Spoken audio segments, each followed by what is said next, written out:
खबर मध्य प्रदेश के कार्यक्रम एमपी का दंगल में बालाघाट जिले की वारासिवनी खैरलांजी विधानसभा से निर्दलीय प्रत्याशी मनोज लिल्हारे से बालाघाट सहयोगी फिरोज डोंगरे ने खास बातचीत की, जिसमें मनोज लिल्हारे, जो कि वर्तमान में डोंगरमाली ग्राम पंचायत के सरपंच पद पर आसीन हैं, उन्होंने बताया कि उनका पहला लक्ष्य क्षेत्र में रोजगार उपलब्ध कराना है, शिक्षा को विकसित करना और स्वास्थ्य सुविधा बेहतर करना है। नमस्कार, खबर मध्य प्रदेश न्यूज में आपका स्वागत है। विशेष कार्यक्रम एमपी का दंगल में वारासिवनी खैरलांजी विधानसभा से आज हमारे साथ है मनोज लिल्हारे जी, जो कि अभी वर्तमान में डोंगरमाली के सरपंच हैं और आगामी विधानसभा चुनाव में निर्दलीय चुनाव लड़ने के लिए इन्होंने अपना शंखनाद किया है। आज इनसे आपको रूबरू कराते हैं और जानते हैं किस कारण से इन्होंने ऐसा कदम उठाया है। तो नमस्कार सर, स्वागत है आपका। जी धन्यवाद। मेरा सबसे पहला सवाल कि आप राजनीति में कैसे आए? सर्वप्रथम भारत माता के चरणों में सशत नमन और साथ ही समस्त क्षेत्रवासियों को नवरात्रि के पावन पर्व की हार्दिक हार्दिक शुभकामनाएं। राजनीतिक जीवन मेरा जो शुरू हुआ है, राजनीतिक जीवन में मेरे परिवार से कोई विशेष व्यक्ति राजनीति में नहीं रहा, लेकिन जब मैंने अपने जीवन में राजनीति में आने की सोचा, तब उस समय ज़मीनी स्तर के जो हमारे कार्यकर्ता, ज़मीनी स्तर के जो हमारे मतदाता, ज़मीनी स्तर के जो हमारे लोग रहते हैं, उनके तरफ में बड़े स्तर की किसी भी वर्ग के कोई व्यक्ति का विशेष ध्यान नहीं रहता है। हमेशा ज़मीनी स्तर का कार्यकर्ता है, ज़मीनी स्तर का व्यक्ति नीचे के स्तर पर पड़ा रह जाता है। उनका स्तर ऊपर उठाने के लिए और उनके स्तर को ऊपर लाने के लिए जिस समय मैंने ऐसा निर्णय लिया कि भाई इनके स्तर को उठाने के लिए हमको आगे आना पड़ेगा, तब जाकर के मैंने राजनीति में आने का विचार बनाया। आप अभी वर्तमान में डोंगरमाली पंचायत के सरपंच हैं और आगामी विधानसभा चुनाव में वारासिवनी खैरलांजी से आप निर्दलीय प्रत्याशी चुनाव लड़ रहे हैं, तो किन मुद्दों को लेकर आप चुनाव लड़ रहे हैं और निर्दलीय क्यों? आप जबकि भाजपा समर्थित थे, तो आप निर्दलीय चुनाव लड़ने का कैसे फैसला लिए? जी हाँ, सबसे बड़ी चीज़ तो ये है कि मुद्दों की अगर अपन बात करते हैं तो ये बताइए, आज तक के किसी भी नेता ने अगर मुद्दों की बात किया तो कौन से मुद्दों को पूरा करके दिया है? और अगर मुद्दों की बात करें तो हमारे पास कोई मुद्दे अभी नहीं है। इस बार सारा काम विपरीत होगा, मुद्दे जनता बताएगी और उसको पूरा करके हम देंगे। और अगर जब बात आपने मुद्दों की कर ही दी तो उसमें मैं 2 लाइन कहना चाहूँगा। मुद्दों की बात पे अगर बात आती है तो ये बताइए कि विकास के नाम से आते हैं जब भी नेता, और वो यह बोल करके जाते हैं कि हम गरीबों का साथ देंगे, हम हर तबके के व्यक्ति का साथ देंगे, हम नाले बनाएंगे, नदी बनाएंगे, रोड बनाएंगे, सारी चीज़ों को लेकर के नेता लोग सामने आते हैं और एक से एक योजनाएं लेकर के आते हैं। आज ये बताइए, सबसे बड़ी चीज़ ये है कि मुद्दों की अगर बात में आती है बात, तो किसी ने अगर नाले बना दिया, किसी ने नदी बना दिया, किसी ने रोड बना दिया या किसी ने कोई मैदान बना दिया, इसको विकास कार्य नहीं कहते हैं। विकास इसको नहीं कहते। विकास इसलिए नहीं कहते हैं क्योंकि अपने अपने अधिकार क्षेत्र में जो उनके फंड में पैसे आना है उसका उपयोग तो करना पड़ेगा। जैसे मैं ग्राम पंचायत डोंगरमाली का सरपंच हूँ, मेरे में 15 वित्त का पैसा जमा होता है। 15 वित्त के पैसे का मैं उपयोग रोड बनाने, नाली बनाने में, गांव के विकास कार्य में करता हूँ। तो ये सबसे पहली चीज़ कर्म है। इसका मैं नहीं मानता कि इसमें कोई विकास कार्य है। अगर जनता ने आपको वोट दिया है तो विकास करने के लिए ही वोट दिया है। अगर आप विकास नहीं करेंगे तो क्या वह जनता, वो जिनने आपको वोट दी है, वह विकास करेगी? आपके हिसाब से विकास की जगह शिक्षा और स्वास्थ्य और पलायन और किसानी आती है। शिक्षा विभाग जबकि आज के समय में सरकार चाहे कोई भी हो, सरकार चाहे किसी भी पार्टी की बने, सरकार सबसे ज़्यादा अगर फोकस करती है तो शिक्षा में करती है, सबसे ज़्यादा इन्वेस्टमेंट करती है तो शिक्षा में करती है, स्वास्थ्य में करती है। आज कोई भी स्तर का वर्तमान में रहा, पद पे रहा विधायक हो, चाहे पद पे नहीं रहा हुआ विधायक हो, जो पूर्व हो या वर्तमान हो, आज के समय में मुझे ये बताइए, कोई भी नेता हमको आकर के ये बता दे कि मैं अपने पूरे कार्यकाल के समय सरकारी स्कूल में मैंने अकस्मात निरीक्षण किया है और अकस्मात निरीक्षण करके मुझे यहाँ किसी भी प्रकार की अनियमितता पाई गई तो उस पर मैंने एक्शन लिया है।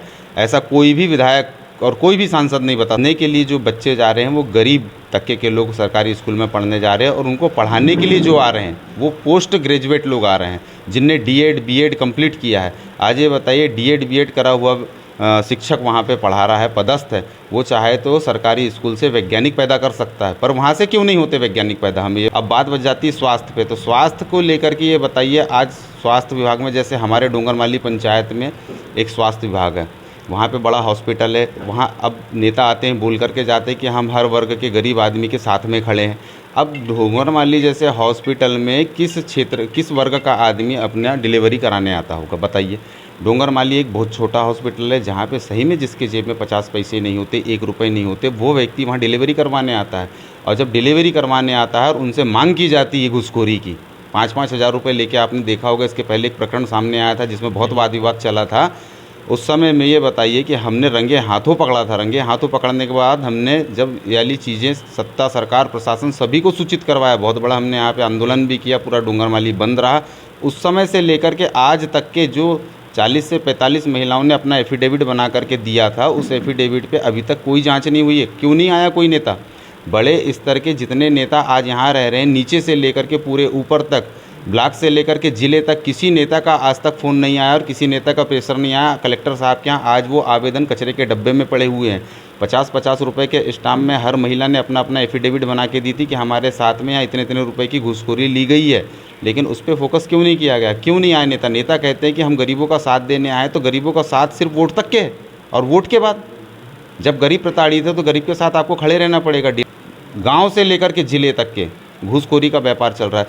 घूसखोरी का व्यापार पूरा चल रहा है, ये आप सभी लोग जानते हैं। नहीं पता, कोई नई चीज़ नहीं है ये, हमेशा हर आए दिन पेपरों में, मीडिया के माध्यम से खुल करके सामने आती है। इस पर एक्शन क्यों नहीं लिया जा रहा है? क्यों प्रताड़ित हो रहे हैं गरीब वर्ग के व्यक्ति?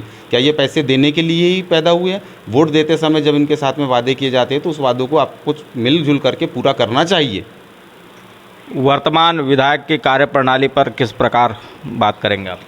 देखिए, वर्तमान विधायक जी जो उनकी कार्यप्रणाली से हम बिल्कुल खुश नहीं है। इसलिए खुश नहीं है कि जिस हिसाब से सिर्फ इनका विकास है वो मुंह में विकास है।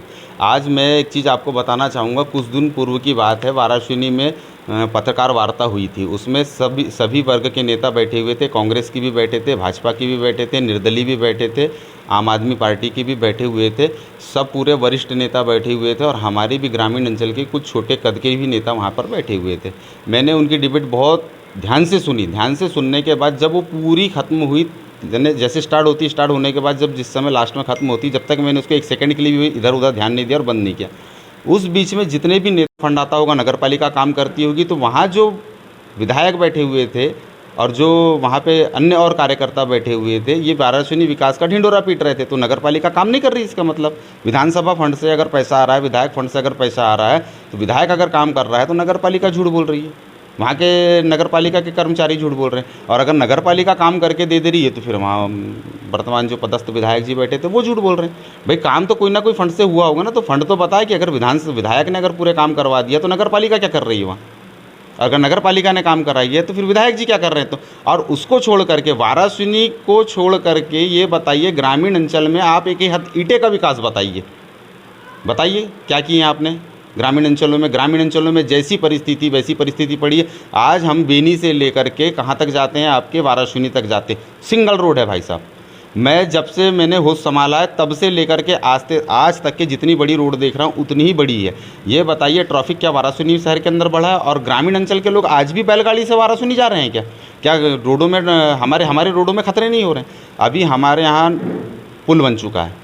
पुल बनने से बेनी रोड से डोंगरमाली तक आवागमन इतना बढ़ चुका है, और रोड का साइज़ देखो तो आप जितने का उतना। ये रोड है हमारी जो आज के तारीख में दोनों राज्यों को जोड़ने वाली हो चुकी है। आज के समय में अगर ये रोडों का साइज़ नहीं बढ़ेगा तो आने वाले समय में बड़ी बड़ी दुर्घटनाएं होएगी। बहुत सारी विसंगतियां इस रोड पे चलने वाले व्यक्तियों के साथ में गुजरेगी। आज ये बताइए, जैसे अभी पुल का निर्माण हुआ, पुल का निर्माण इस बार बारिश भर चालू होने के बाद बारिश भर बंद रहा। क्यों बंद रहा जी? एक छोटे 2 नाले पड़ते हैं हमारे यहाँ। उन नालों के ऊपर में अगर कोई ऊपर खड़े होकर के 1 बाल्टी पानी डाल दे तो नालों में बाढ़ आ जाती है। आज वो नालों में जैसी बाढ़ आ जाती थी, आवागमन प्रभावित हो जाता था, तो लोगों को आखिर बालाहाट घूम करके ही जाना पड़ता। फिर जब आपने पुलों पे इतना पैसा इन्वेस्टमेंट किया है, सब कुछ किया है, तो रोडों पे क्यों नहीं कर रहे हैं आप? और आप बात विकास की कर रहे हैं। और विकास के नाम से जितनी भी बातें, आज भूमि पूजन हुए, अच्छी जगहों पे भूमि पूजन हुए, बहुत सारी जगह में भूमि पूजन हुए। हमने रोज़ अपडेट देखी, मोबाइल पे देखा कि यहाँ भूमि पूजन हुए, वहाँ भूमि पूजन हुए। एक हाथ भी भूमि पूजन कार्य योजना में है क्या?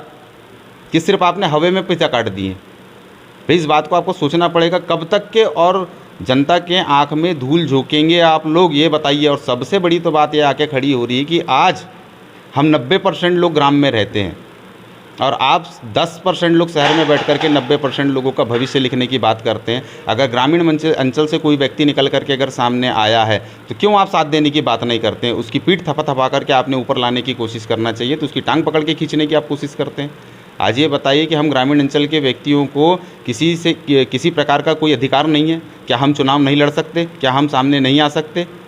और आप बात करते हैं विकास की मुद्दों की, तो कहाँ आपका विकास है, कहाँ आपका मुद्दा है? ये सारी चीज़ें आप आकर के खुल करके बताइए। ग्रामीण अंचलों में आपने क्या विकास किया है? क्या खैर बात हम विकास की मुद्दों की तो इसलिए नहीं करते क्योंकि अभी तक के इतने बड़े अहदे में हम नहीं आए। हम छोटे से अहदे में ग्राम पंचायत डूंगरमाली के सरपंच हैं, और अगर हमको किसी को अगर विकास सही में देखने की बात है, हम नहीं बताते हमने क्या किए, देखने की बात है तो ग्राम पंचायत डूंगरमाली में आइए और ग्राम पंचायत डूंगरमाली में आकर के हमारा विकास कार्य देखिए। हमने क्या किया क्या नहीं किया ये ग्राम पंचायत डूंगरमाली बोलेगी, हम नहीं बोलेंगे। और आने वाले समय में अगर मुद्दों की बात है तो मुद्दे इस बार हम नहीं बताएंगे, मुद्दे जनता बताएगी और जनता के मुद्दों को पूरा करके हम देंगे। गत दिवस जो एक अभी बैठक रखी गई थी जिसमें मीडिया के माध्यम से, सूत्रों के माध्यम से जानकारी है कि आप पूर्व विधायक डॉक्टर योगेंद्र निर्मल को समर्थन दे रहे हैं, कहाँ तक सच है? जी हाँ, अभी हमारी बैठक रखी गई थी वाराणसी में, पवार मंगल भवन में बैठक हुई थी हमारी, और उस बैठक में हमको बुलाया गया था। तो हम भी अपने क्षेत्र से जो भी हमारे समर्थित लोग थे उन लोगों को लेकर के हम गए थे। जो भारतीय जनता पार्टी से समर्थित लोग थे वो सभी लोग वहाँ पर पहुँचे हुए थे, और पहुँचने के बाद जब बैठक चालू हुई, बैठक चालू होने के बाद हमको वहाँ मान सम्मान मिला, हमें मंच भी मिला। मंच में हमें जो बात रखनी थी वो बात हमने अपने तरफ से रखी। हमने संगठन को लेकर के बात रखी कि संगठन में सभी व्यक्तियों को एक साथ संगठित होकर के कार्य करना पड़ेगा, जब जाकर के हमारे संगठन ऊँचा आएगा, ऊँचे स्तर पर आएगा। अब ये सब चीज़ें होने के बाद में जिस समय निर्णय की बात आई, उस समय निर्णय हम लोगों से पूछ करके किसी प्रकार का कोई निर्णय वहाँ पर नहीं हुआ। भाई हमें मंच मिला, मंच मिलने के बाद हम सामने बैठे रहे। ये सभी कार्यकर्ता वहाँ जानते हैं, सभी कार्यकर्ताओं ने अपनी आंखों से देखा। देखने के बाद जब आखिरी में अंत में जब समापन हो रहा था उस समय हम लोगों को बुलाया गया। बुलाने के बाद उन्होंने हमसे पूछे कि भाई अब आगामी कैसी क्या कार्रवाई करना है। तो हमने बोले आप ही लोग वरिष्ठ लोग बैठे हैं, आप अपना निर्णय दीजिए। उन्होंने निर्णय हमारे पास ये दिया कि इस बार हम संगठन से डॉक्टर योगेंद्र निर्मल को चुनाव लड़ाने का मन बना रहे हैं। तो मैंने कहा जी ठीक है, आप लोग अपना मन बना रहे हैं तो बहुत अच्छा आपका मन है, इसका हम लोग भी सम्मान करते हैं, लेकिन हमारा चुनाव लड़ना तय है, हम चुनाव लड़ने वाले हैं। हमने ये डॉक्टर योगेंद्र निर्मल जी को, संगठन के जितने व्यक्ति थे उन सभी को बताया कि भाई हमारा चुनाव लड़ना तय हो चुका है और हम चुनाव लड़ेंगे, संगठन हमारे साथ में रहे, ये हम अपनी अपेक्षा लेकर के यहाँ पे आए हुए हैं। ये सारी चीज़ें हमने डॉक्टर योगेंद्र निर्मल जी के साथ में रखी, और कहीं से कहीं तक किसी विषय में हमने ये बात नहीं रखी कि हम आपके साथ खड़े हैं या हम आपको समर्थन करते हैं।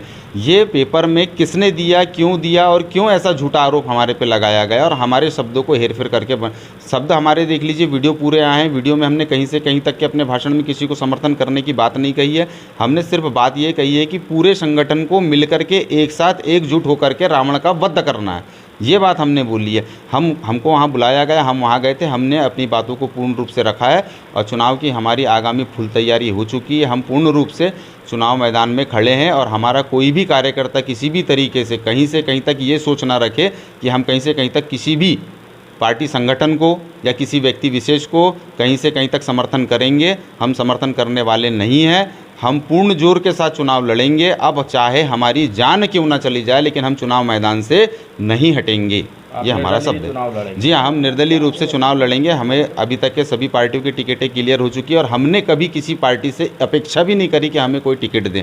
निर्दलीय रूप से हम पहले भी सामने थे, निर्दलीय रूप से हम आज भी सामने हैं, और अंत तक हम निर्दलीय रूप से सामने रहेंगे। आप अपना प्रतिद्वंदी किसे मानते हैं, राजनीतिक दल में या फिर और भी? देखिए, राजनीतिक दल में प्रतिद्वंदी ये है सबसे बड़ी चीज़ कि राजनीतिक दलों से जितने भी व्यक्ति सामने आएंगे अपनी अपनी पार्टी का सिंबल लेकर के, चुनावी मैदान में तो सभी प्रतिद्वंदी हैं, किसी एक व्यक्ति विशेष को लेकर के टारगेट नहीं किया जा सकता। हम लोग सभी को प्रतिद्वंदी मानते हैं जो हमारे सामने खड़े होंगे, और वो सभी लोग हमको प्रतिद्वंदी मानेंगे। एक विशेष टारगेट बना करके हम लोग किसी को आपसी में प्रतिद्वंदी नहीं मानते। बस यही कि हमारा जितने भी व्यक्ति सिंबल लेकर के आएंगे, जितने भी व्यक्ति चुनाव मैदान में आएंगे, सभी हमारे प्रतिद्वंदी, और सबके प्रतिद्वंदी हम ही हैं। तो ये थे वारासिवनी खैरलांजी विधानसभा क्षेत्र से निर्दलीय उम्मीदवार मनोज लिल्लारे जी।